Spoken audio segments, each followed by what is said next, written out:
Welcome to the Nantucket GAM, a podcast from the Nantucket Historical Association. Before we dive into Season 2, we wanted to thank you for listening and making our first season such a success.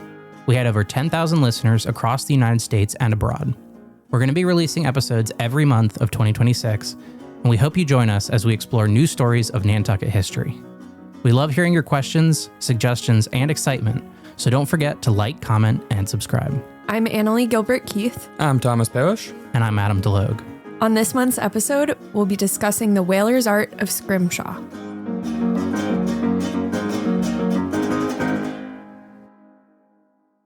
The word Scrimshaw does not necessarily tell us what Scrimshaw is. So before we dive into this, Thomas, can you just sort of give us a quick, what is Scrimshaw? Yeah, of course. Scrimshaw is a folk art that's born out of whaling. And to put it simply, it is carved whale bone and ivory, so the teeth of whales, like sperm whales. Any other whales or just sperm whales? Well, sperm whales are the only large-toothed whales, and Scrimshaw is actually innately connected to the sperm whale fishery, specifically, because sperm whales have the best bones for carving. They're the least porous, most likely because it's a hunting whale, so it's a bit more aggressive, stronger bone needed to hunt. Are they using all the bones from sperm whales, or just the teeth and jawbone? It's almost exclusively the teeth and jawbone. Right? When you think of Scrimshaw, if you were to Google Scrimshaw, one of the first images that are going to come up are almost always the teeth, and these pictorial images, usually of a whaling variety, on the teeth. But you can also use the bone, but it's what's called the pan bone, or the mandible of the lower jaw of a sperm whale. And that's because that's what's accessible. When you are whaling, all the soft bits are valuable. The blubber, the liquid in the head cavity is called spermaceti. Incredibly valuable. It's liquid gold. But the hard stuff, the bones, the teeth, even like some of the other things like the organs, are just scraps. And when you're whaling, one of the things you do to get that liquid gold, that spermaceti, is you actually cut off the head and bring the head on board. And then you send the smallest person on board into the head cavity to take buckets until everything is gone, all the liquid spermaceti is gone. But afterwards, you just have this head, this jaw that's been cut off laying on deck. And so if you're bored at sea after 2, 3, 4, if you're really unlucky 5 years at sea, you're looking for ways to pass the time. And that's how Scrimshaw is born. They take these leftover scraps of the teeth and they eventually clean the jawbone and turn it into art. And that's what Scrimshaw is art from the whale parts. I was thinking about whether or not anybody's ever made Scrimshaw out of the bones or teeth of a pygmy sperm whale. There are Scrimshaw pieces that are on other types of whale. Even in our collection on display, we have porpoise jaws, we have blackfish jaws. I don't know if the blackfish are on display. And so it can be done on other bones. It just so happens that the sperm whale is the best. But is it truly Scrimshaw if it's been done on other bones, or is it just carving? I mean, that's a really interesting question because often Scrimshaw is defined as being associated with whalers. So you can use other animals that you've done at sea. But now Scrimshaw, today, we aren't whaling anymore. So is it still Scrimshaw? I would argue, yeah. Most of us aren't. Most of us aren't. I mean, if you listen to our last episode, Jeremy Slavitz, he might be. But the exact definition of Scrimshaw is very hard to pin down. Because is it only whale teeth? I would argue no. Is it only whale bone? I would argue no. Is it only pictorial images? What about three-dimensional carving? Is that Scrimshaw? And so the line can get blurry, but the point that I want to make is that Scrimshaw is intrinsically a folk art. It's done to pass the time. That's probably why there's no hard definition. It's not one specific academic discipline. It really is born out of being at sea and wanting to do something to keep your hands and mind busy. So we have pieces in our collection that are carved on walrus ivory. Would you say that fits in because it's made by whalers? I would argue that's not. Walrus and elephant ivory, very similar to whale teeth, that has a long history. We can trace ivory carving back to antiquity. I think in ancient Rome and ancient Egypt, we have ivory. And that's a very different type of tradition because that is a much more fine art based, made for pharaohs and kings and status symbol. Scrimshaw, in my opinion, it is different because it is, again, this folk art to make something at sea, to pass the time, and then to come home saying, I was thinking of you, I missed you, I love you when I was gone for all these years, and give it as gifts. the origin of walrus tusk and elephant ivory is a little bit different.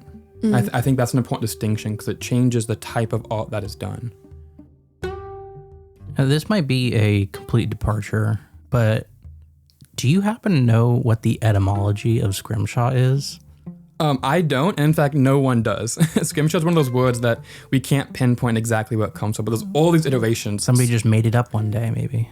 Yeah, it came from a language that was meshed with whaling slang and became Scrimshaw. I've also seen Scrimshaunting, Scrimshawning. I think the first written record that we have is actually in 1826 in a journal aboard a ship called the Dartmouth from an off-island whaler. And they write that all hands are employed in scrimshaunting. Scrimshaunting. Yeah. Okay. So today we say scrimshaw is the art form, scrimshanderer is the artist, and scrimshandering is the verb. Is it scrimshanderer or scrimshander? Or both. I Okay. prefer scrimshando, but Yeah. it can be both. Yeah. Okay. So again, that more complicated vocabulary for you. I like it. It's a funny word. It is a funny word. Well, they were just out there scrimming the Shaw.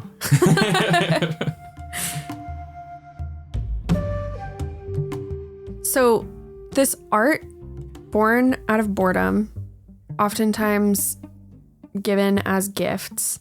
But what is is there like a functional purpose to this? What is the reason that you're making Scrimshaw?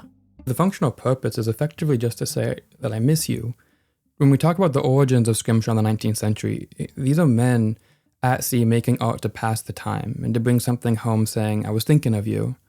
And there are plenty of beautiful pictorial images done for art's sake, but there are also plenty of functional pieces as well. You see it used to make canes, which are a hybrid between fashion and use. You see people make Scrimshaw for other tools like hammers.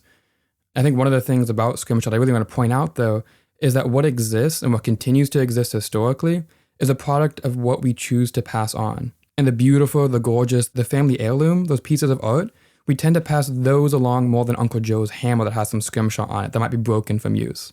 So there is definitely a survivorship bias in that sense as well. Kind of makes sense. Is it still, it is still considered Scrimshaw when it has that functional purpose and it's not decorative, right? Yeah, I think part of the definition of what a folk art is to beautify the everyday for yourself and for others.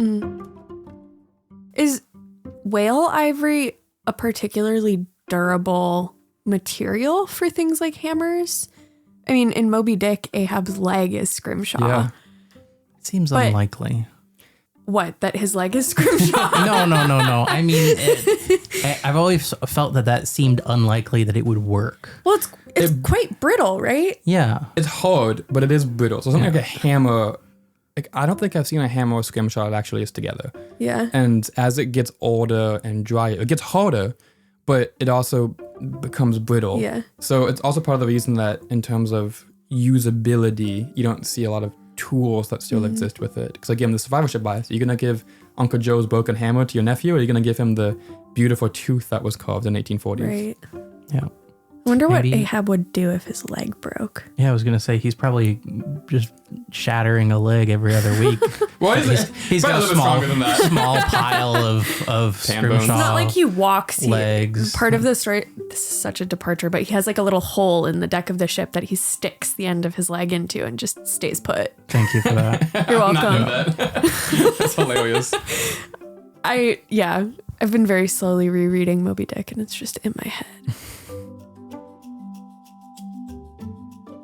So how does one actually go about creating Scrimshaw? Good question. So when you have this whale head, it's already been brought on board. You typically cut off the jaw. So the teeth you can take out. And if you want to do these pictorial images, these beautiful images, well, some of them are beautiful. The ones that survive are beautiful. You also have some that are less beautiful. But if you want to do these images, you take an abrasive material like shark skin or file. Sandpaper doesn't come until later, mostly after Nantucket whaling is finished. And you take that abrasive material and you polish it really smooth. Now, when it comes out of the jaw, these teeth can be really big, 8-9 inches, pretty fair-sized work surface, but they're grooved and there's ridges and they're discolored. And by polishing it really smooth, you get this really flat, polished surface. And from there, you can take a tool, like every sailor has a jackknife. So you take your jackknife, you take that point, and you start carving away lines and incising the tooth. So they weren't necessarily using tools specifically made to create Scrimshaw. Some were. If you knew that you wanted to pass the time, you would bring tools that were more and better designed to do Scrimshaw and engraving and etching and that sort of work. But the average sailor didn't have those. He would use his jackknife or a sail needle. And another thing that you could do is poke holes. You can put an image on top, like paper, and poke holes to trace an image, and then take that paper away, and then essentially connect the dots. And you can transfer images. And we have some pieces in our collection where we can actually find the exact images in places like Harper's Monthly or Godey's Lady magazine, and find the exact images that were used, which is kind of cool. We have one of those on display. We do, in yeah. the gallery. Sounds like a lot of different ways to create your scrimshandering, your scrimshorning. Scrimshanting. To do your scrimshanting. Yeah, there is. And again, it's because it's not an academic discipline. I want to emphasize that again, that it is just a way to pass the time, and you have all these leftover pieces, these, to be crass, scraps of the trade, these old whale parts laying on the deck. You want to pass the time, you just do what you can to make art. Once you get those lines incised into the tooth, you take a pigment, whether this is lamp black, so a mix of ash and oil, or sealing wax, that's like sealing letters, not like from the ceiling. You rub it on. Once you carve that material away, that piece underneath the polished surface, it holds the pigment, it holds the ink. And so you get this really stark contrast between the polished surface where that pigment can be wiped away and where it stays. And it creates that really iconic black and white imagery that we typically see associated with Scrimshaw. It's not unlike the process of getting a tattoo. No, it's really not actually. Poke some holes in it, rub some ink in. I think it's interesting what you were saying about like there being sort of a survivorship bias to the Scrimshaw that we talk about today, because I've always felt like not only is there a survivorship bias, but there's also like style biases, where I almost feel like there's a sort of widely accepted style of like what is considered to be good Scrimshaw.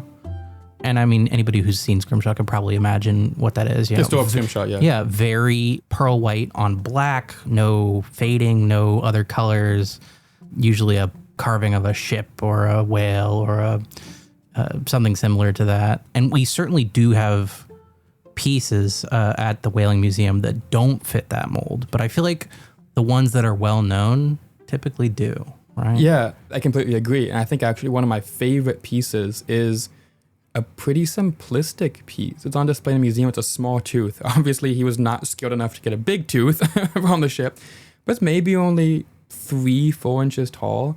And it's a little kind of rudimentary self-portrait, like a little bit more than a stick figure, but not much. Possibly a self-portrait. And it clearly does not fit this like stylistic imagery of what survived this beautiful work. It is not beautiful in any regard, but I love it because what it speaks to is that a lot of whalers did Scrimshaw. It was not just this highfalutin, academic art style. It was done by most whalers. Sort of makes me think of like if you're sitting in a meeting, like doodling in the margins of your notes, like these are the doodles. They are essentially just fancy doodles. But what I think is really fascinating about Scrimshaw, and part of the reason that I love it so much, is that it gives us an insight into the mind of these artists, right? The doodles are not always, well, they're never meant to be sold to a museum, put on display, right? It's a folk art. Think of it in contrast like the Sistine Chapel. How many millions of people have seen the Sistine Chapel? It's meant to be seen. Scrimshaw isn't. It's meant to give to your loved one. I was thinking of you. I missed you. So the motifs that you see across the body of Scrimshaw is really enlightening to see what people thought about at sea.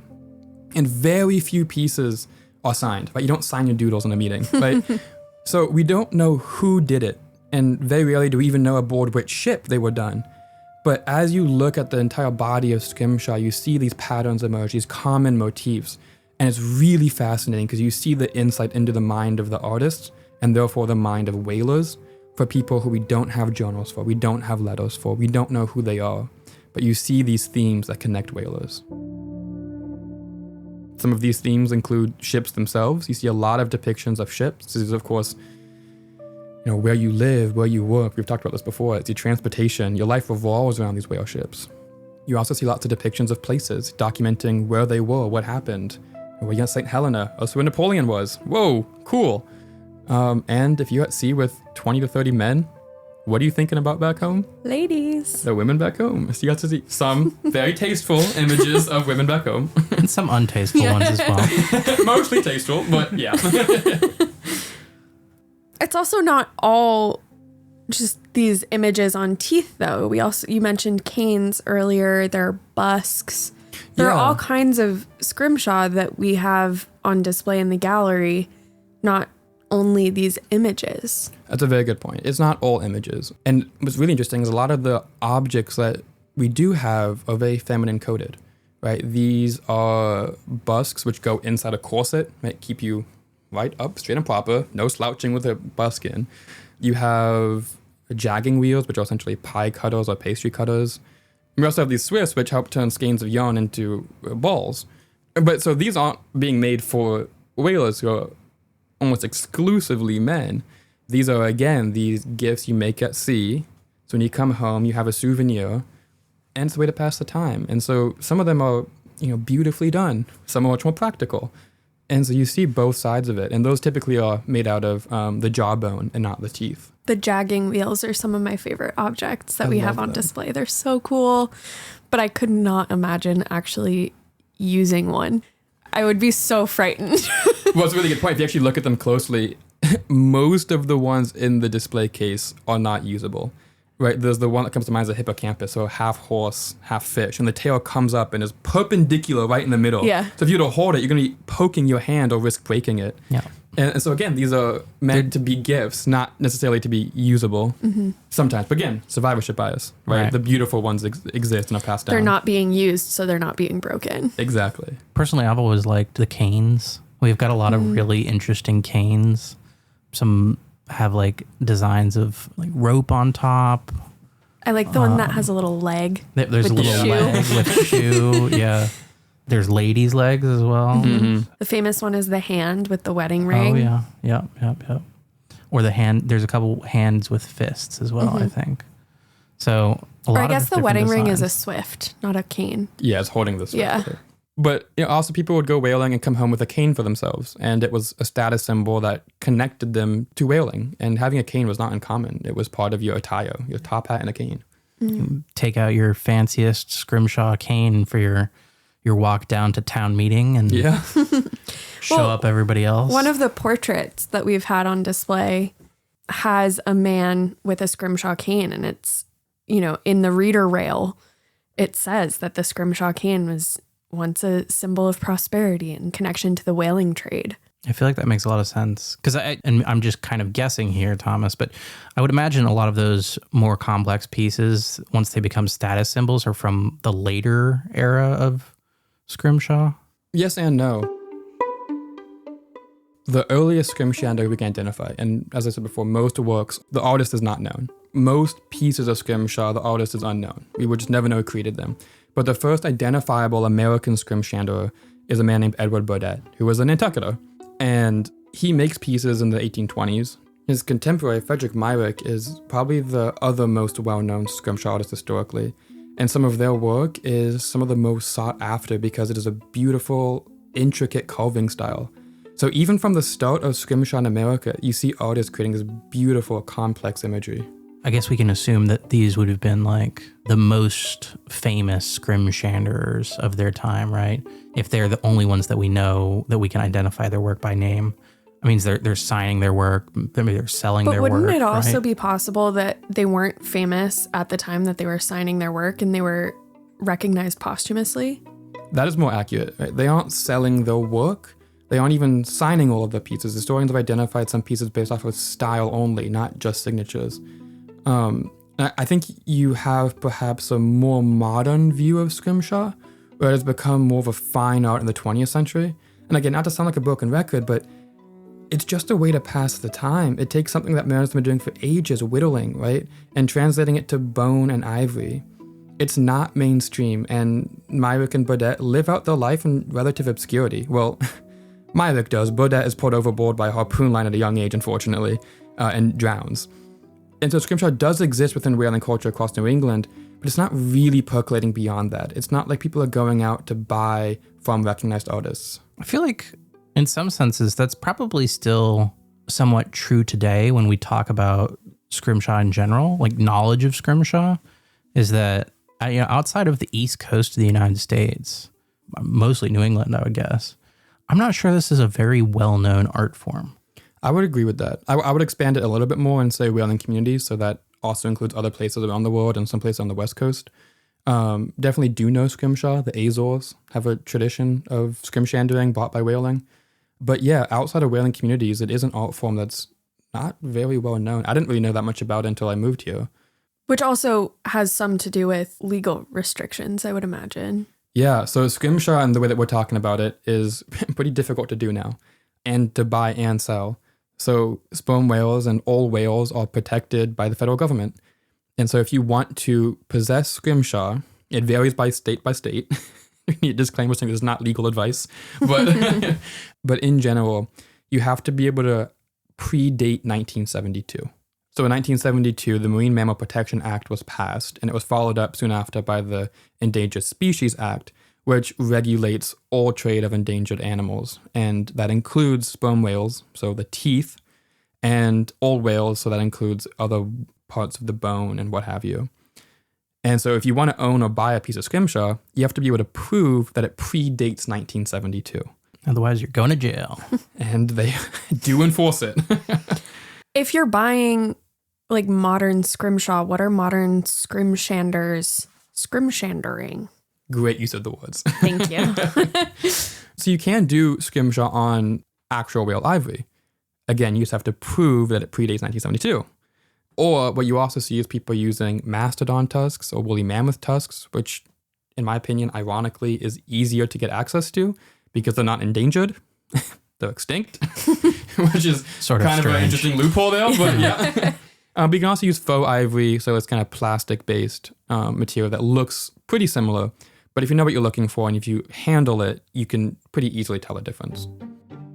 Yeah, it's sort of, I think, a common issue that could come up with these protection acts is that I feel like the side effect of this is that Scrimshaw has become very expensive. Yeah. This thing that was once created as, something to pass the time, some little gift to give to your wife when you got back from your whaling voyage is now thousands and thousands and thousands of dollars. Well, let me throw some big numbers at you because I was shocked seeing some of these numbers, but those two known artists we mentioned, Edward Burdett, Frederick Myrick, they are really the exception to the rule. And in 2017, Frederick Myrick had a tooth, and he's probably most well known for the set of 30 some odd teeth. He did aboard a ship called the Susan. These became known as the Susan's teeth, some of the most sought after teeth for Scrimshaw collectors. And in 2017, one of those teeth sold for $120,000.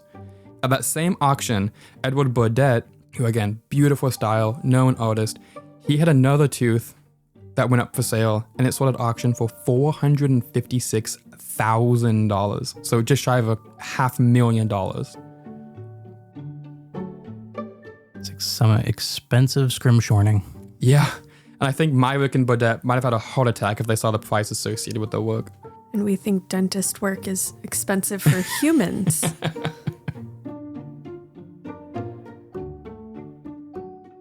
So with Scrimshaw being something that people are willing to pay hundreds of thousands of dollars for, does that lead to, black market exploitation? It does. Starting in the mid-20th century, you see the survival of Scrimshaw. You start seeing American collectors having a new eye for Scrimshaw as more of a fine art and collectible.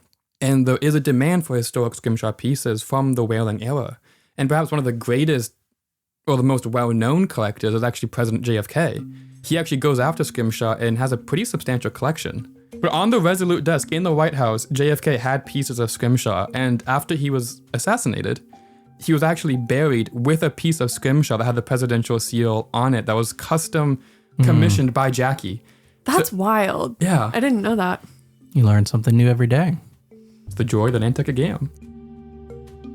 But you see the birth of the Scrimshaw collecting, and JFK is part of that and actually makes it more popular. And when you see prices, it's hundreds of thousands, that's contemporary, of course, but The prices that are associated with Scrimshaw and the lack of ability to prove the origin of most works, it does lead to, fake historical Scrimshaw. People who take these old teeth, all these teeth left over from whaling that are brought back as souvenirs, you can take them and you take images that look historic, that are based on historic drawings, paintings, what have you, and put them on a tooth. They look pretty historic. And there are hundreds, if not thousands, of known examples of this. And most people actually don't realize that until later. And you see a lot of these fake historic Scrimshaw pieces still in many collections. We have some in ours. We've identified some of them. But I'm sure there's other ones that are slipped under the radar that we just don't know are fake or really historic. And it's really hard to tell. With imitation Scrimshaw and people selling imitation Scrimshaw, maybe for the price of the real thing, what does that mean for organizations like the Nantucket Historical Association, who collect Scrimshaw as sort of a key part of their collection? We have one of the greatest collections of Scrimshaw in the world, actually. It's a fantastic collection. And this imitation work, it could be considered real Scrimshaw. Like, what is the difference? It is someone who is doing scrimshandering. They're just doing it in a pretense that makes it look older and then passing it off, or the dealer or antiques dealer is passing it off as older than it is. And that is illegal, wrong, all sorts of moral quandaries. A felony. Yeah, It's a felony is what it is. But that is still part of the history of Scrimshaw. And so, I don't think we can rule it out as not being art. It still is art. You just have to understand the context that it exists within, and that in of itself is still history. And it's this really fascinating bridge, because as people imitate historic pieces, it's really hard to escape your own time period.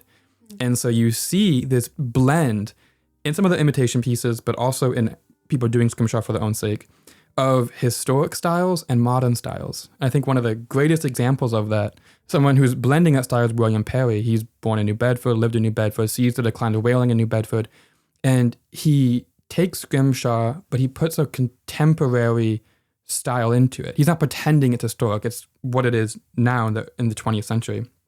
And that's a trend that we see continue today.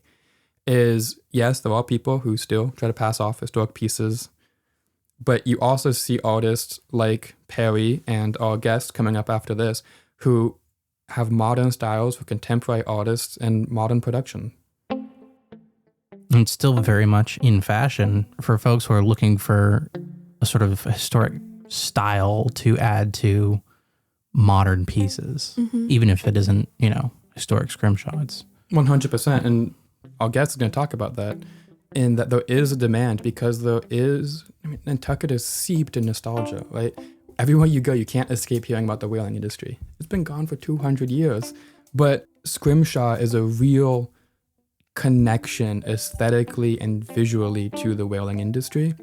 And so pieces like our lightship baskets, the friendship baskets now, have Scrimshaw on them, or faux Scrimshaw on them, as that tangible connection between us today and our whaling forefathers here on Nantucket. Maybe we can ask for a imitation Scrimshaw piece of a Nantucket Gam design. Oh, that'd be awesome. With that, we'll take a quick pause, and we'll be back in just a minute with a modern Scrimshaw artist, Lee Ann Papale.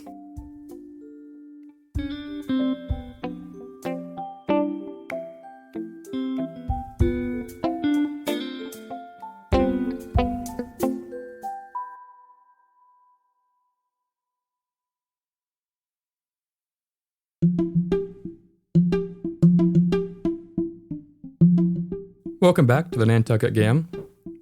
I'm joined now by Lee Papale, who is a Scrimshaw artist from Nantucket. Before we get started, I want to ask, when you introduce yourself, how do you describe what you do for a living? I call myself a Scrimshaw artist, and I do etching on all types of ivories and bones. And that has been my living heritage for the last 50 years. And do people typically know what you mean by Scrimshaw? No, they don't.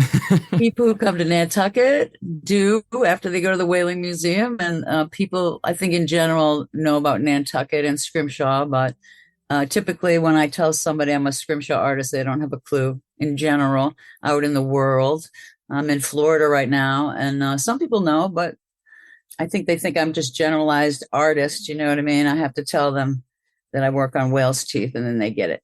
So how did you get into scrimshandering? Because it is a pretty niche field.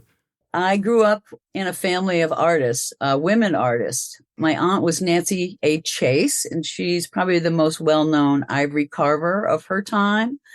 There were three big carvers. Paul Morris, who was actually my art teacher in high school, he carved ivory. My aunt Nancy Chase carved, and Althea Macy during the time when I was just a kid.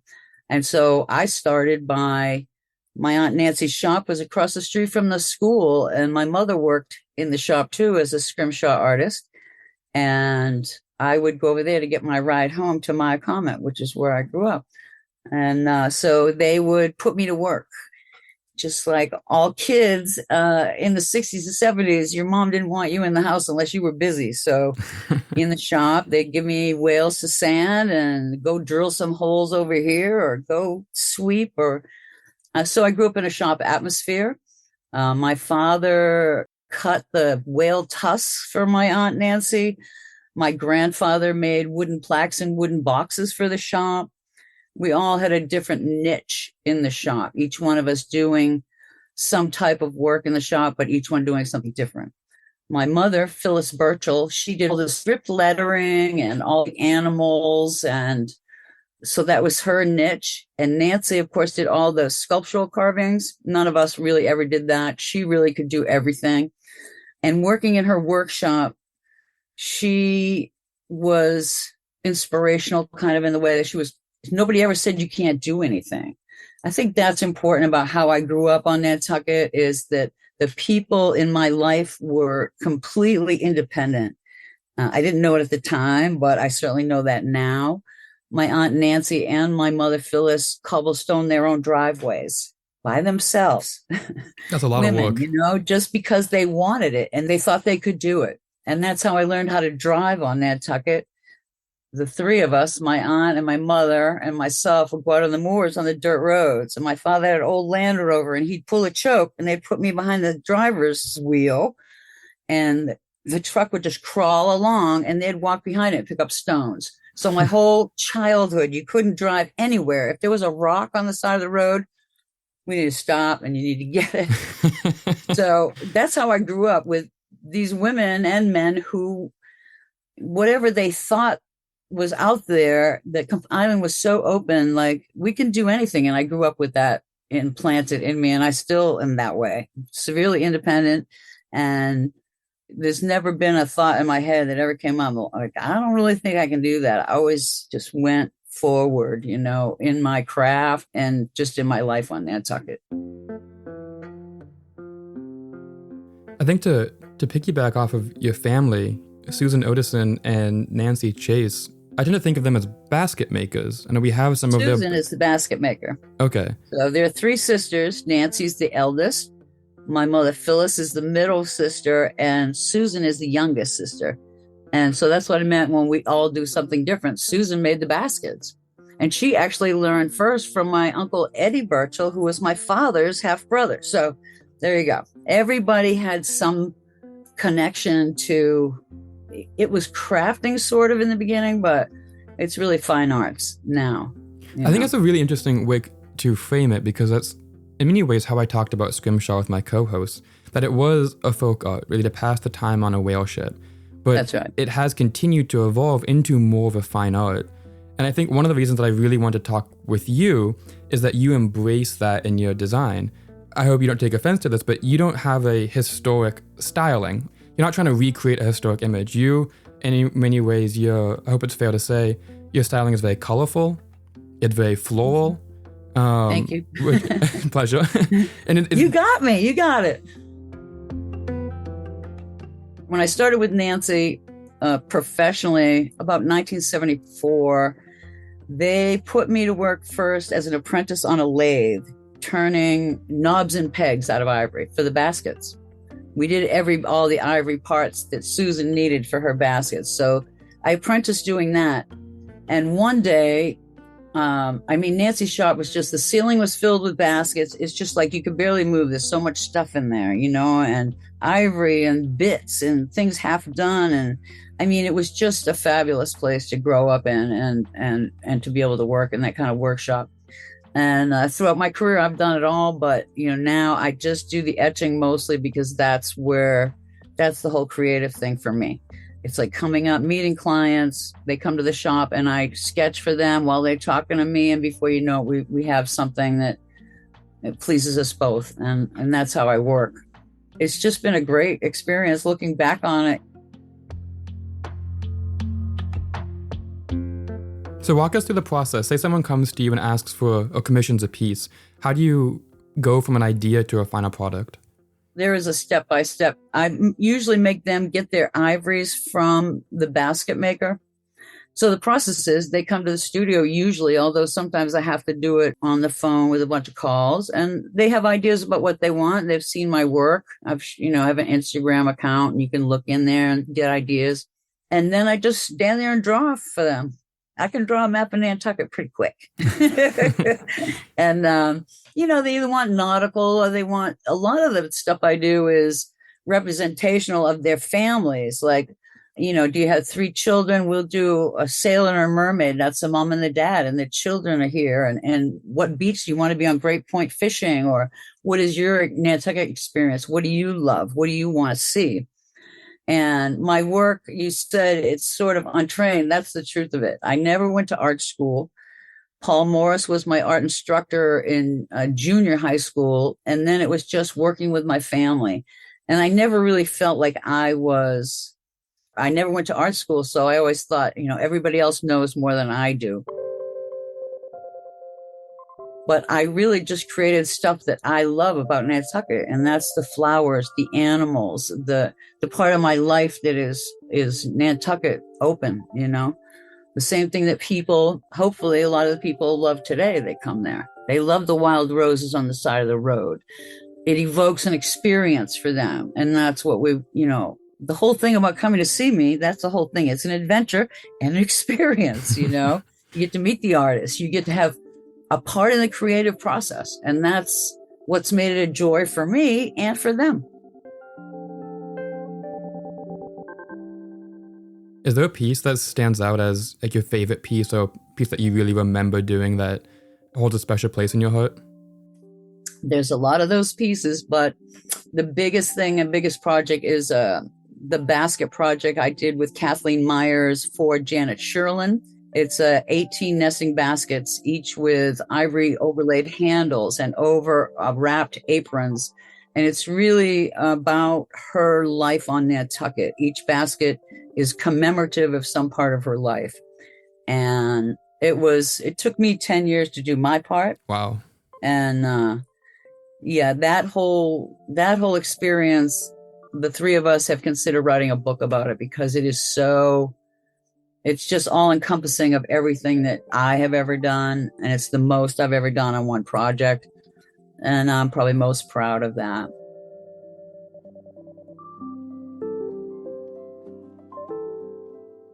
Every basket is special in its own way. And she worked with me throughout the whole process. But there were some things that I left for her. There were surprises. I didn't want her, you don't want to lay out everything. And then when you get it, you're like, oh yeah, there has to be surprises for everyone. You must have known her very well by the end of that process after 10 years of putting her story onto ivory.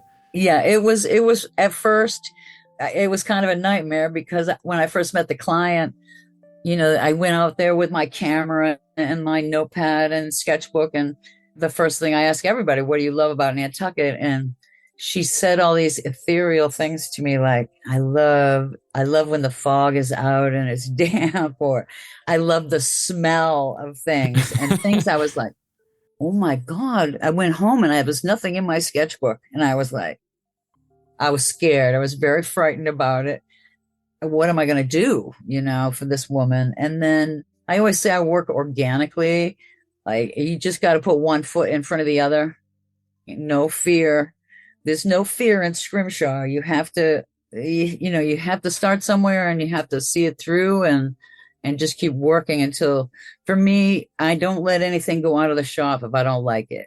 Even if you love it, if there's something not quite right, I'm going to sand that off, because that's all I'll see for the rest of my life is that thing that I don't love. So, So you're a bit of a perfectionist. a little bit. I try to be. I grew up with perfectionism. When you are doing Scrimshaw, what type of tools are you using? We use what's called a pin vise. It just is like a pencil opening and closes, and there's a sewing needle in there. And the sewing needle is exposed about 1/4 of an inch. Now, they're not made for this, so sometimes you might have to go through 10 needles before you find one that will just stand up to it. You know what I mean? The tips will bend, they'll break.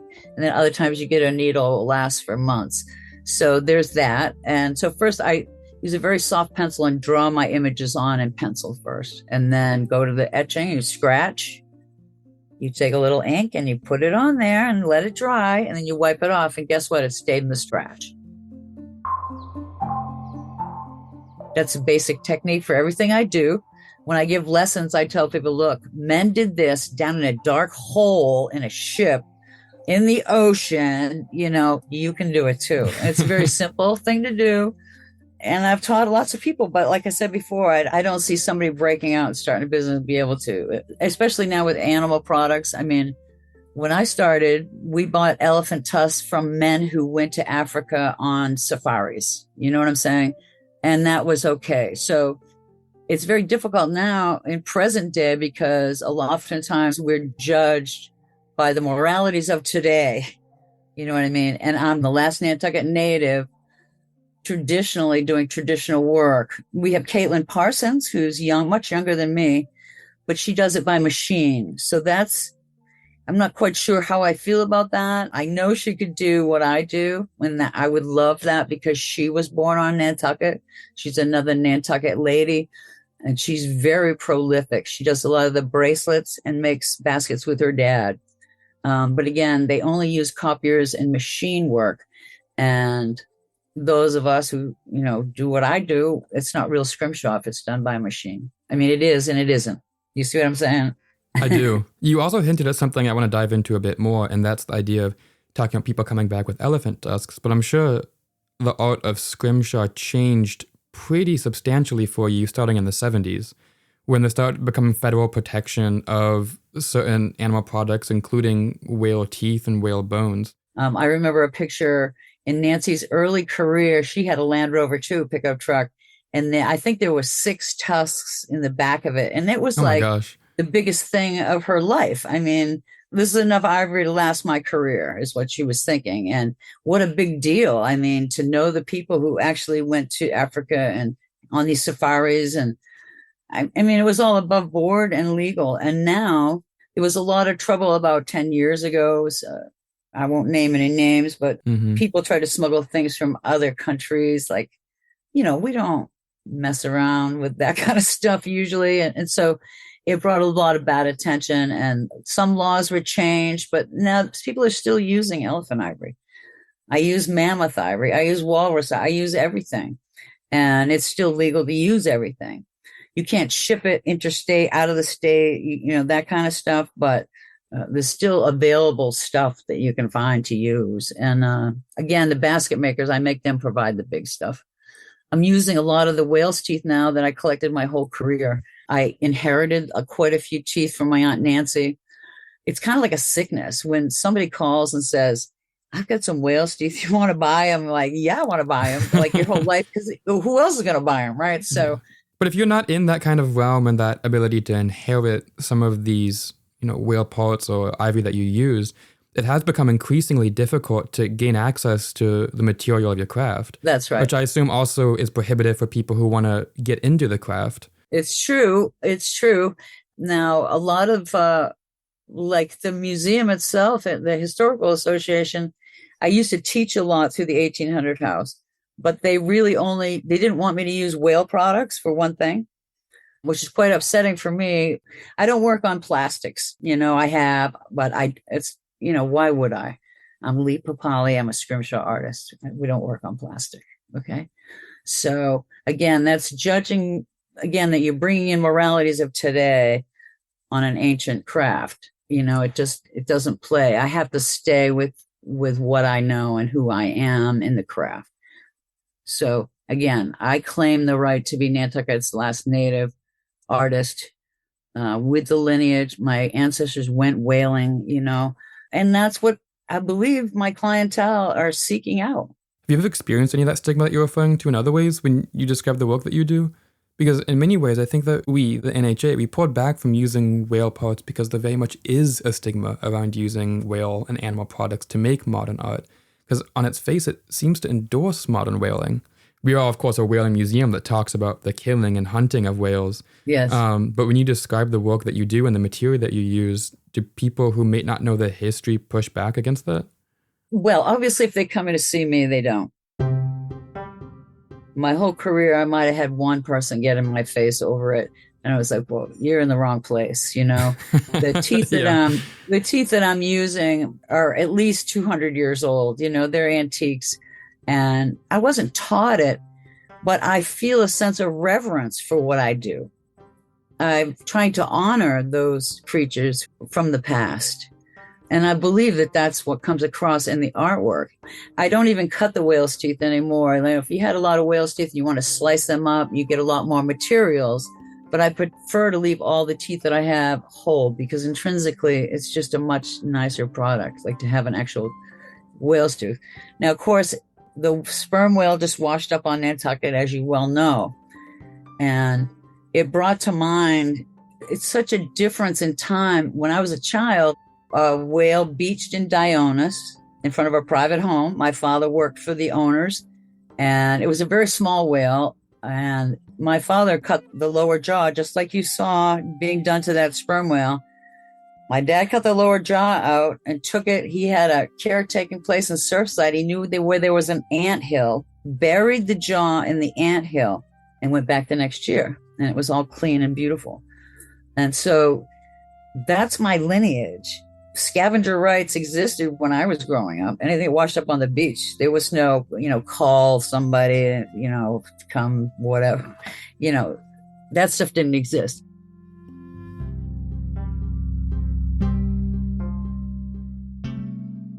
It's interesting hearing you talk about your father cutting off the jaw, and then I assume those teeth were used for Scrimshaw? They were not. They were just kept in the jaw. It was all kept whole, and Nancy had it in her shop. That is in stark contrast to what was done with the sperm whale that washed ashore just last month. One of the first things that was done is that they took a chainsaw and cut off the jaw. Not only cut it off, but cut it up. Obviously, they did this to keep people from illegally taking the teeth, but I have to admit that there does seem to be some respect and reverence in preserving the jaw like your father did, even if I do completely understand the motivations behind cutting off the jaw as well. Yeah, it was quite horrifying, I thought, for me. And I was surprised by my reaction, given what I do. But again, I'm affected by I'm a conservationist too. I love whales just as much as everybody, Yeah. So I thought it was horrible what they did. They let everybody see that and etc. So that's how I feel today. As a child, seeing my father do what he did, it was just part of another harvest of some kind. You know what I mean? It was gruesome. Yeah. Well, within all of this context, both of there being some stigma about not having as easy access to whale parts to do Scrimshaw on, do you think that Scrimshaw as an art form is going to be able to continue, whether it's on Nantucket or elsewhere, in the same way? It already has changed very much so. I mean, there were a lot of restrictions put on everything, but things have softened again. And I really don't know. I just think that there's not going to be anybody to do what I do. There's nobody coming along behind me to do this. I mean, it's no joke. I am the last one, and Mike Bonneau's the last one. Okay, there might be some people I've taught hundreds of people how to do it, but they're not going to sit down and start a business now, given how people feel about animal products. Just like you're saying, the moralities of today and how people feel about animal products. It's not going to. No, I don't see it continuing after we're gone. I guess you'll see. I won't know. No. It'll never be like it was, but it's just, just like you were saying, the things you love to do, you're going to go clamming and you still love to harvest those things, and you want to go get some mussels and enjoy what Nantucket has to offer, So as long as I continue, I'm Nantucket's living history, a really big piece of it. And I don't take that lightly at all. I'm very proud of that now.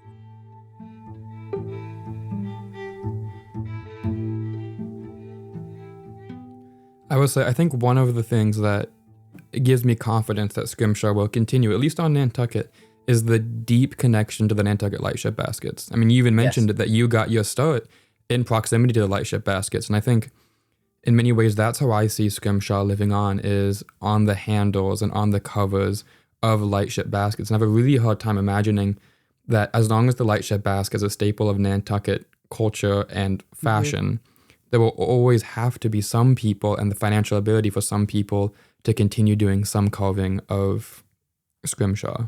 Maybe. Yeah, maybe. Only time will tell. Yeah, only time will tell. Like I said, I've taught a lot of people, but I've been waiting for that, If I could meet some like high school kid who just loves art and who has an affinity for Nantucket, who has that, you got to have that same roots feeling that I have. You know what I mean? I've been waiting for that kid to come through the door, and it really hasn't happened. So it's something from another time. There's no question about it.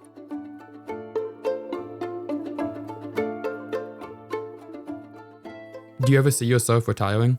I did. I thought I was going to retire and slow down, but last couple of years, my popularity has just really grown in a different way that I'm enjoying. I'm enjoying doing more teaching, more lecturing, and people want to know about me, not just as an artist, because my Nantucket experience is really been a great role. I've been in rock and roll bands. I worked at the Chicken Box. I've done it all, and with great exuberance. I wish we had time to get into all of that. It's been a great ride, and I can't tell you, I'm so happy about people connecting still with the past and with me and my work. It's just, it couldn't be more fulfilling. It's difficult because I don't think people understand that the time that goes into it, and I'm still a little too reasonable. I think I haven't changed my prices in about 50 years. So people keep saying, what, are you crazy? But it's not been my goal to make $1 million. You know what I mean? It's just who I am, and this is what I do. And I've just been really a lucky, lucky lady.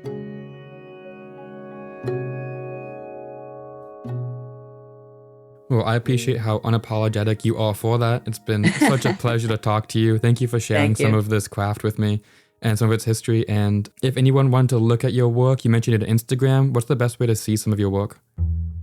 On Instagram, under Lee Papale, Leepapale, I try to keep current and keep posting my work. And that's the best way to see it. I don't have a website or anything. I don't advertise. If you want to meet me, come to the studio. You pretty much get a paragraph of a map to get there first. And so it's a little bit of a treasure hunt to find me. And that's all part of the appeal of it. All part of the adventure in that good old Nantucket way. That's right. I have a little koi pond. I have a beautiful piece of property. They bring their kids. We feed the fish. It's all part of the experience. My phone number's out there. Come and have a visit come spring when I'm back in the shop. Fantastic. I might come say hi then if you don't mind. I hope you do. I hope you do. Well, thank you so much. Thank you for joining us.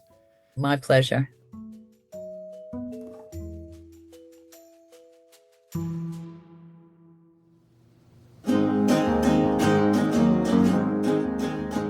For more information, head to nha.org or check out the show notes.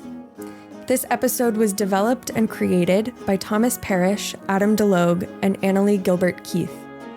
Special thanks to our Chief Curator, Michael R. Harrison, and our Director of Collections and Research Services, Amelia Holmes. Our theme music was composed and performed by Isaiah Williams. Other music in this episode is by Blue Dot Sessions. The Nantucket Gam is a production of the Nantucket Historical Association. Thanks for listening.